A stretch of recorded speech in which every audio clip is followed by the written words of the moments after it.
Assalamualaikum warahmatullahi wabarakatuh. Hari ini kita nak bincangkan masih lagi bab 9 iaitu latihan tambahan yang cikgu telah berikan So kita mulakan dengan soalan objektif lah So soalan pertama, bagaimanakah objek satelit yang mengelilingi bumi kita kelaskan So yang mana satu Adakah mengikut jisim satelit So ini bukan. Adakah mengikut ketinggian orbit? Okey, ini nampaknya betul. Mengikut jarak daripada bulan, salah. Mengikut panjang satelit pun salah. So, jawapan dia ialah B. Jadi, kita orbit satelit ni mengelilingi bumi, kita kelaskan mengikut ketinggian orbit. Soalan nombor 2. Raja di bawah menunjukkan 4 orbit satelit yang mengelilingi bumi. So, kita nampak ni lah P, Q, R dan S. So, orbit satelit yang manakah mempunyai hal laju yang paling tinggi? Okey, yang dekat sekali dengan bumi ke ataupun yang paling jauh? So, kalau kita tengok kat sini, yang paling dekat ialah P, diikuti R dan S, dan Q paling jauh. Jadi, kita tahu semakin jauh kedudukan ataupun ketinggian satelit, maka makin kuranglah kelajuan dia. Maknanya yang paling laju yang paling dekat lah, iaitu P ni lah. So, P ni adalah yang paling dekat. So, jawapan dia adalah A. Okay, soalan seterusnya nombor 3. Okay, raja di bawah menunjukkan beberapa orbit satelit yang mengelilingi bumi. Okay, orbit satelit manakah A, B, C atau D yang merupakan orbit tinggi bumi? Hiyo. So, hiyo kita tahu high earth orbit. So, yang mana satu? Kita ada LEO, kita ada MEO, kita ada GSO, kita ada GEO. So, HEO ni yang tengah-tengah juga kan. Jadi, yang mana satukah? So, di sini, so ni A, yang ni gelap sikit. B, ni yang dekat sikit dengan ni. C yang paling dekat dan D jauh sikit. So, jawapan dia adalah A. So, A mana? A yang ni. Okay, so ini adalah orbit tinggi bumi. So, 4 antara berikut yang manakah menunjukkan keadaan sifar graviti? Okey. Okey, akibat terjun udara dalaman ataupun sebuah pesawat terbang di udara, bola pimpong terapung di permukaan air ataupun sebuah kapal selam tenggelam dalam lautan. Jadi, dikatakan sifar graviti apabila kita berlaku aktiviti terjun udara dalaman. Ini kita boleh buatlah seperti sifar graviti sebenarnya. Kita buat seolah-olah tiada graviti dalam kawasan yang divacuumkan. Okey, 5. Ayat ajar di bawah menunjukkan sejenis kenderaan pelancar. Ini untuk melancarkan roket. So, antara berikut yang manakah benar mengenai kenderaan pelancar ini? Boleh dilancarkan sekali saja ke yang ni? Kita ada yang boleh lancar sekali ataupun kita boleh gunakan balik. Okay, so jawapan yang ni sebenarnya adalah sistem pelancar yang kita boleh gunakan semula sebahagiannya. Yang ni yang reusable. Ini ialah D. Okey, 6. Mengapakah angkasawan berada dalam keadaan terapung bila berada di stesen angkasa? Kita tahu kat stesen angkasa dia berada di angkasa, dia adalah dalam keadaan microgravity ataupun sifar gravity. Micro ni kecil sangat lah. Jadi kenapa dia terapung? Kerana mereka berada dalam keadaan jatuh bebas. Jatuh bebas ni tak ada gravity lah kelas. Maksudnya tak ada apa-apa lah. Jirim pun tak ada. Yang lain tu salah lah. Jatuh bebas ni maknanya dia hanya jatuh disebabkan oleh daya tarikan graviti dan daya tarikan graviti di sana adalah sangat kecil. Okey, seterusnya soalan nombor 7. Okey, raja di bawah menunjukkan koordinat GPS bagi planetarium negara Kuala Lumpur. Dia bagi dalam latitude dengan longitude. So, apakah format koordinat GPS ni? Kalau kita tengok dia ada darjah, dia ada minit, dia ada saat dan dia ada tunjuk utara atas ni dia ada tunjuk east iaitu timur dah tentulah nombor 7 ni adalah koordinat jenis darjah, minit dan saat. Kita tengok bacaan dia, kita tahu dah lah. Kalau yang titik perpuluhan tu dia tak ada minit, saat sebenarnya dia tak ada So ini adalah DMS, darjah, minit, saat Kalau yang desimal tu simple sajalah. Okey, raja di bawah menunjukkan satu sistem yang digunakan secara global. Antara berikut yang manakah benar bagi sistem ini? Okey, yang ni gambar dia tak apa jelas. So sebenarnya cikgu dah ada gambar yang jelas lah. Ni gambar dia yang jelas lah. Ni cikgu dah beri. Sebenarnya dia ada segmen angkasa, segmen kawalan dan segmen pengguna. Daripada kawalan pergi ke angkasa dan pergi pada pengguna lah. Okey, yang manakah benar bagi sistem ini?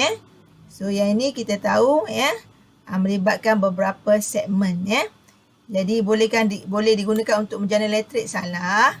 Boleh mengurangkan kesan rumah hijau, tak ada kaitan. Boleh digunakan untuk memantau gempa bumi. Ini antara kegunaan GPS So jawapan dia ialah C. Okey. Ini adalah C lah. Boleh menurunkan suhu bumi, itu tak ada kaitan lah Okay, ini sebab gambar dia tak apa jelas. Okay, kita balik semula ke atas. Kita tengok soalan seterusnya. 9. Bagaimanakah satelit atau kapal angkasa dihantar ke angkasa lepas? Jadi tu akan kita guna balon udara panas pula tak sampailah balon udara panas perlukan udara Kita nak hantar ke angkasa Okey, guna jet. Jet pun memerlukan udara untuk pembakaran dia. Dia tak ada dia tak ada udara dia sendiri, dia sedut daripada luar. Menggunakan stesen angkasa yang ni memang dah ada kat sana. Okey, menggunakan kenderaan pelancar barulah dapat pergi ke angkasa Okey, 9 D lah. Okey. 10.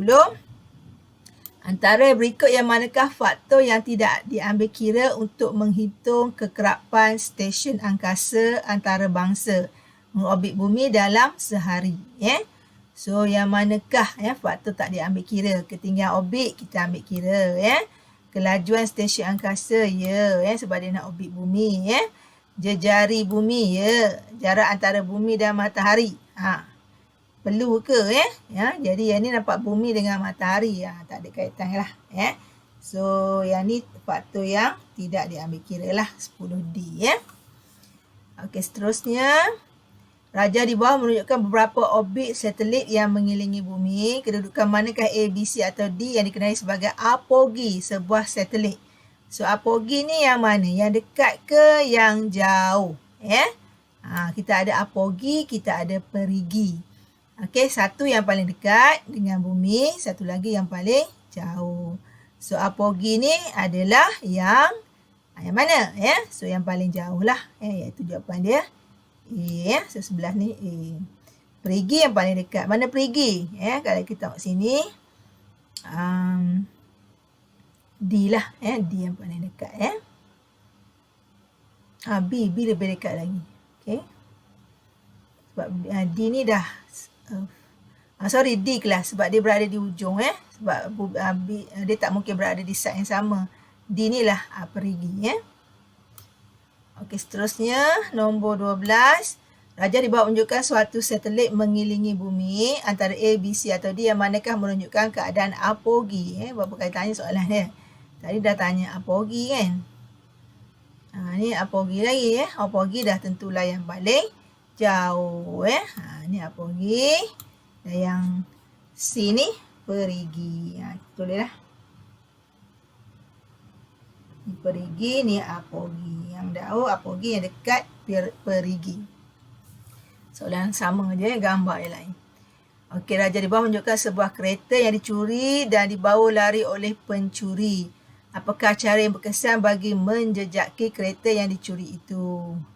Okey, menggunakan helikopter, menggunakan kereta lumba, menggunakan penjejak GPS, menggunakan walkie-talkie. Dah tentulah kalau kita ada pasal sistem keselamatan, kita boleh jejak kenderaan kita hanya menggunakan GPS. Ini memang untuk keselamatan lah, security kan. Yang ini cikgu ada terangkan antara fungsi GPS.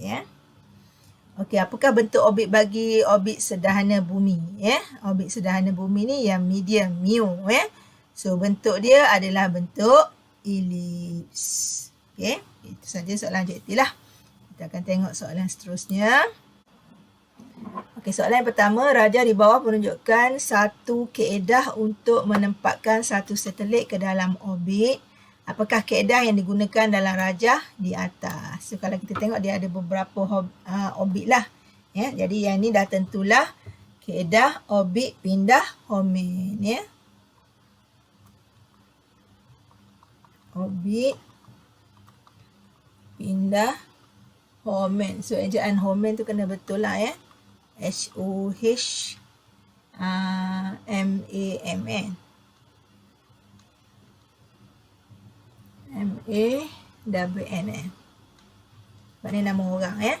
Orbit pindah homen ya. Okey, seterusnya. Apakah kena digunakan untuk menempatkan satelit ke dalam orbit? Dan tentulah ini kita gunakan kenderaan pelancar lah ya. Kenderaan pelancar.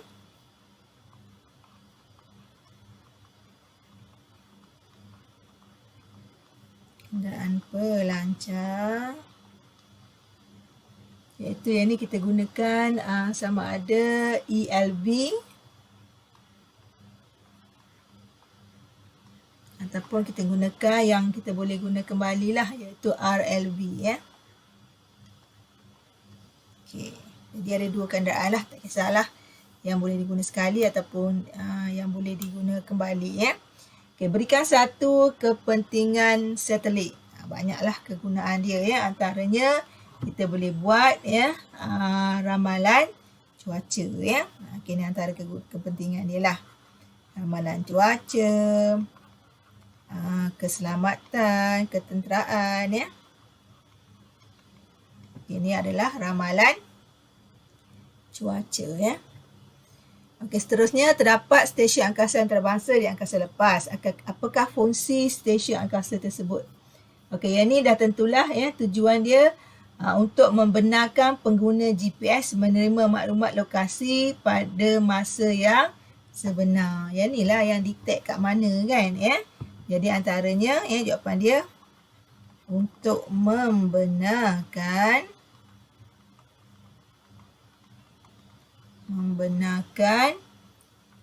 pengguna GPS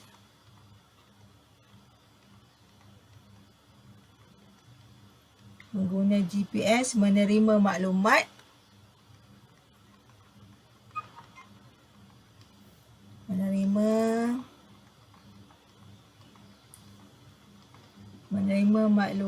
lokasi pada masa sebenar.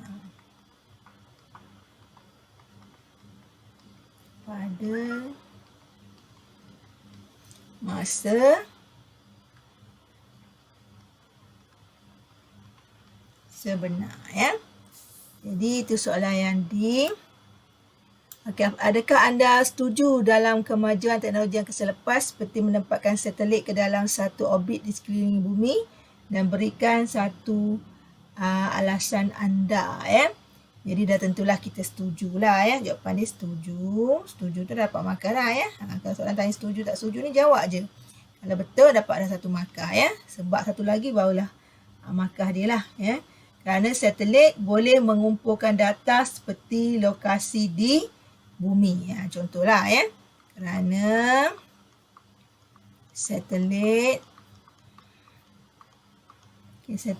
boleh mengumpulkan,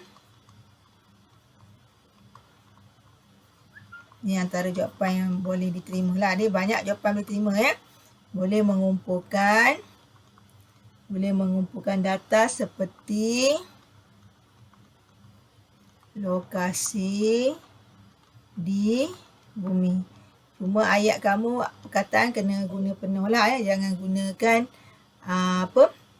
singkatan macam cikgu ni lah. Seperti ni tak boleh ya.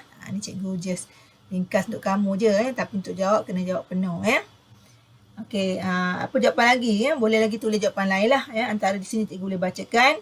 Kerana boleh melihat ke angkasa lepas dengan lebih baik berbanding teleskop pada permukaan bumi. So, satelit dia jauh lebih baik daripada teleskop lah. Itu kalau kamu setuju lah ya. Kalau kamu tak setuju, okey, kamu kata tak setuju dapat juga markah ya. Sebab kemajuan dalam teknologi angkasa lepas boleh menyebabkan bahan buangan di angkasa lepas. Okey, ni katalah kamu tak setuju. Okey, cikgu tulis yang tak setuju sebab dia tidak setuju. Okey, betul dapat markah kerana melibatkan kemajuan dalam teknologi ni boleh menyebabkan bahan buangan banyak di angkasa lepas. Kita tahu kan? Okey. Ataupun nak tulis jawapan ringkas je kerana melibatkan ni yang paling ringkas lah kamu boleh jawab melibatkan kos yang tinggi. Betul lah. Dengan kenderaan pelancarnya, dengan roketnya, dengan pakaian khasnya, makanan yang tertentu dan sebagainya, packaging dia kan.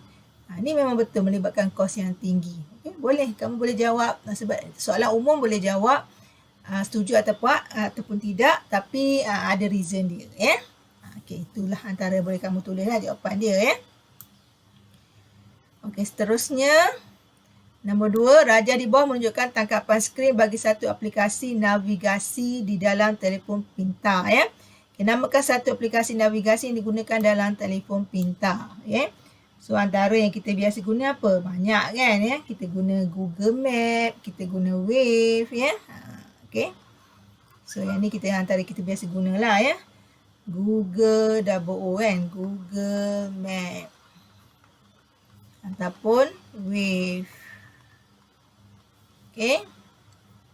Apakah koordinat GPS bagi lokasi yang dipinkan dalam peta? Yang ada tunjuk kat situ. Kamu boleh salin lah apa yang ada kat situ memang dah tulis siap-siap dah tu nilai dia ada kat sini 6 darjah 033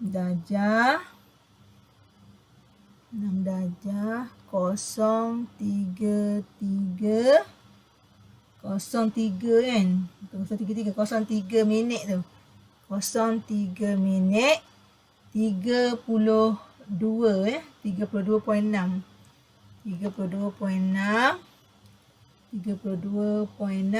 saat. Kita koma 2 ke utara. Ini satu dia punya ni. Nilai itu lagi ialah 116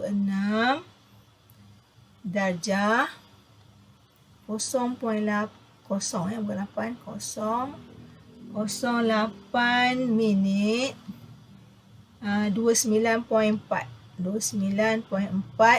saat east ni timur ke timur. Okey. Tu antara lokasi dia lah. Ataupun kita nak ambil yang desimal. Boleh ambil lah yang desimal ni ada kat sini Ni yang desimal lah. Okey, sebelum sampai koma ni 6.0954189023 tu satu nilai.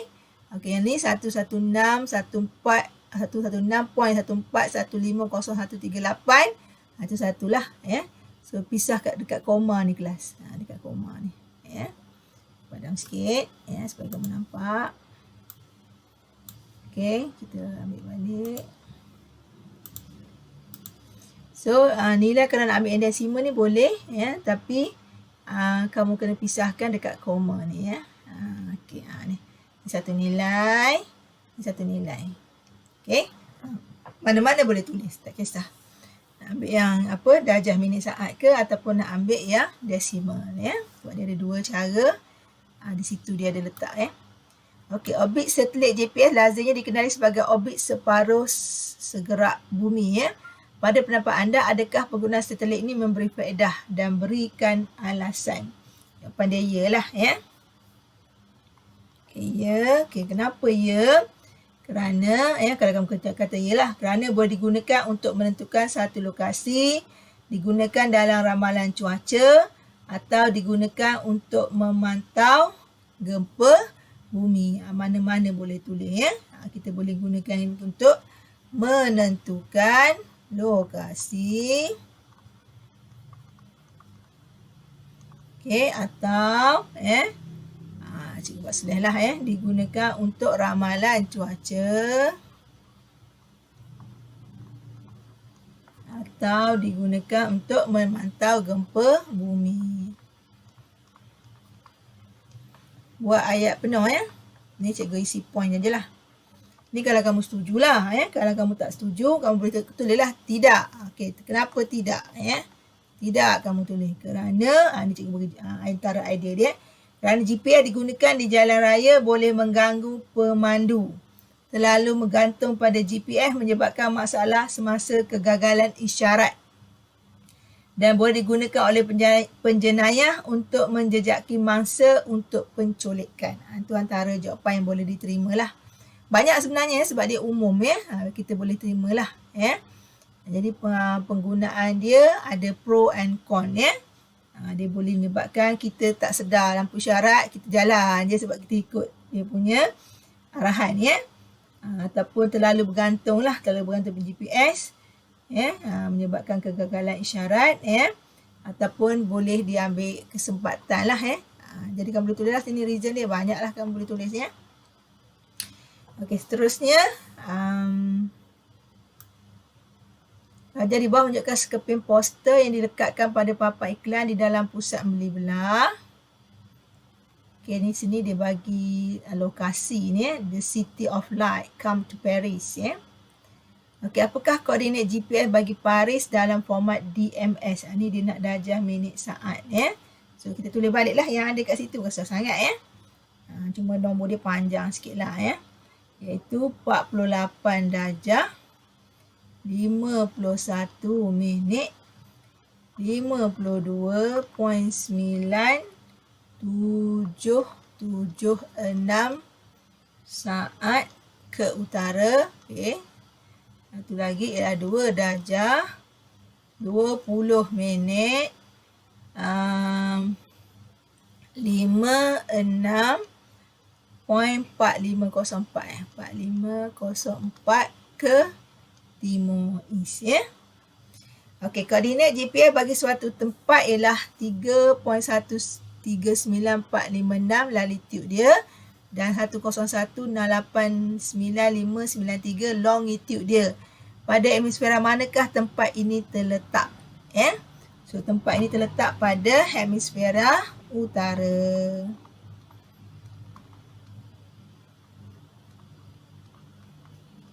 Hemisfera utara Okey kenapa jawapan E ni adalah hemisfera utara Okey, jawapannya ialah kalau kita tengok nilai ni 3.139.456 latitude ni dan 101.689.593 longitude ni, kita tengok nilai dia sama ada dia positif ataupun negatif Jadi kalau untuk hemisfera kalau nilai dia adalah positif, ini kalau kita positif tak ada nilai negatif sebelah ni. Kalau ada negatif dia akan tulis negatif lah So kalau tak ada apa-apa maknanya dia positif. Jadi kalau dia positif bermakna itu adalah hemisfera utara. Nilai bacaan latitude. Kalau longitude pula, kalau dia tanya pasal longitude, kalau nilai dia positif, itu menunjukkan nilai ke timur garisan Greenwich ke timur ni ke timur garisan Greenwich. Walaupun dia tak tanya tapi cikgu terang je lah kalau nilai dia positif. Kalau negatif sebaliknya kelas kalau ini ke timur, kalau negatif dia ke barat barat garisan Greenwich. Kalau yang ni nilai dia positif maknanya dia adalah hemisfera utara. Kalau dia ada tanda negatif sebelum nilai dia contoh 3.21 something kan. Kalau ada tanda negatif itu menunjukkan dia adalah hemisfera selatan.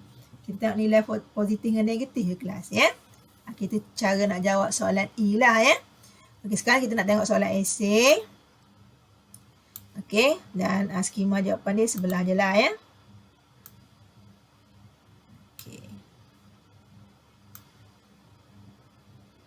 Okey, soalan esei kata perkembangan dalam teknologi akan selepas seperti penggunaan sistem penentu sejagat GPS banyak membantu dalam kehidupan harian manusia.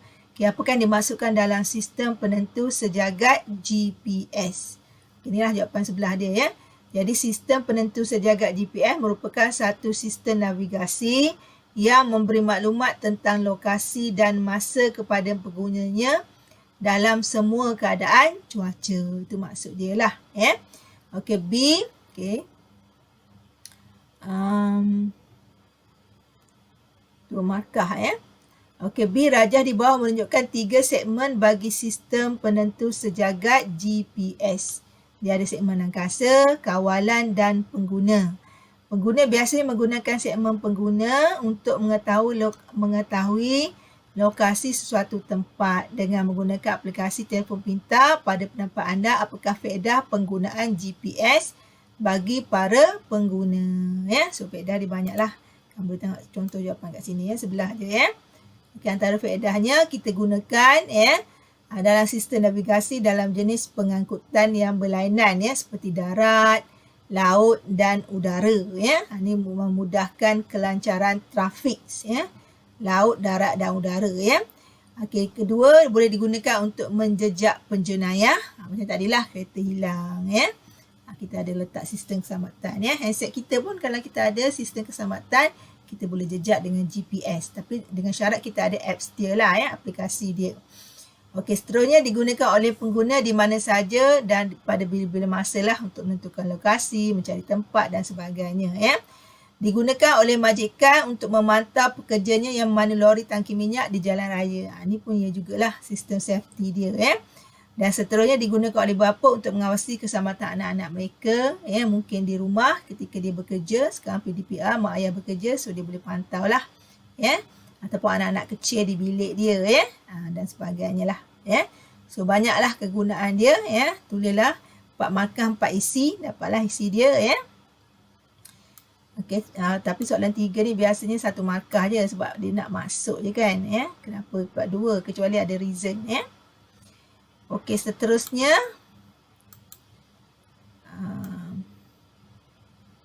soalan yang C. Okey, pada pendapat anda, adakah anda setuju dalam kemajuan pesat dalam teknologi angkasa lepas? Wajarkan jawapan anda. Kalau setuju, apa reason dia? 6 lah, 6 dia punya point ya. Kalau tak 5 lah sebab satu markah untuk setuju dengan tak setuju ya. Kalau tak setuju, apa reason dia? Okey. Oh, tadi ini jawapan, masih lagi jawapan ni ya, yang jawapan yang bahagian B ya. Boleh digunakan untuk memantau pergerakan plat tektonik gempa bumi ya. Digunakan untuk membantu mengesah masalah struktur perjalanan raya dan bangunan. Mana-mana 4. Ya, tadi cikgu dah bagi 4, dia tambah lagi lah ya untuk jawapan dia ya. Atas ni 1 2 3 4 5, dah 5 dah. Tambah bawah 6 7. Dia nak 4 je lah ya. Tulis banyak pun tak apa kelas. Supaya kamu dapat markah 4 point ya. So, tulislah dia punya kegunaan ya tadi ya. Apa kepentingan dia ya. Okey, yang ni yang jawapan C ya. Katalah kamu setuju. Ya, 1 markah dah ya. Okey, sebab memberikan kita lebih maklumat tentang sistem solar, galaksi dan alam semesta. Ni sebab dia ya. Membolehkan kita bersedia untuk bahaya yang berpotensi daripada angkasa lepas. Membolehkan kita berkomunikasi secara terus dengan orang yang berada di benua lain ya. Okey, memberi amaran atau bencana seperti gempa bumi atau ramalan cuaca. Ini kalau kamu setujulah. Ya, jadi kamu kena bagi tahu ya ataupun tidak 1 markah. Oleh kerana di 6 markah, 5 lah point dia. 1 2 3 4. 4 kat sini Okey, sepatutnya 5 lah kelas. Kamu tak boleh bagi sikit ya. Yang ni dia bagi sikit pula tak standard pula. So, kamu kena bagi 5 kat sini ya. Okey, seterusnya kalau tak setuju. Okey, tak setuju 1 markah. Okey, kerana menghasilkan banyak sampah sekitar bumi. Sampah di ruang angkasa bahan buangan. 1.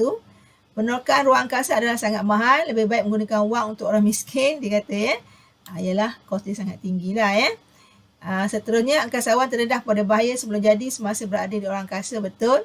Kekurangan oksigen, kekurangan tekanan pun kurang, itu semua boleh membahayakan badan kita secara semula jadi. Ya, itu boleh juga menyebabkan jantung kita berhenti, ya, nafas kita stop. Itu semua memang tak mustahil lah sebab kita berada di luar kawasan normal kita, ya. Kawasan yang tidak berapa sesuai sebenarnya, ya. Terpaksa menggunakan peralatan tertentu untuk bantuan, ya, terutama untuk pernafasan kita sebab udara sana kurang, ya, oksigen kurang. Teknologi kita pada masa kini membuatkan bahaya untuk pergi ke ruang angkasa, ya, buang-buangan tadilah, ya, dan sebagainya, ya. So kamu kena tulis beberapa poin lah, ya, supaya kamu dapat 6 markah. Ya, jadi cikgu cadangkan tulis 5 lah, Sebab setuju tak setuju ni satu markah je. Markah dia 6 kelas. So tulis 5 point. Macam ni dia bagi sikit ni idea je lah. Kamu akan dapat markah. Jadi ini tentang soalan esei ya. Memang umum lah soalan dia ya. Kita dah habis dah pun. So itu sajalah daripada cikgu ya. Jadi kamu boleh semak. Dan kalau jawapan kamu umum, kamu boleh rujuk saya lah. Okey, itu saja. Assalamualaikum.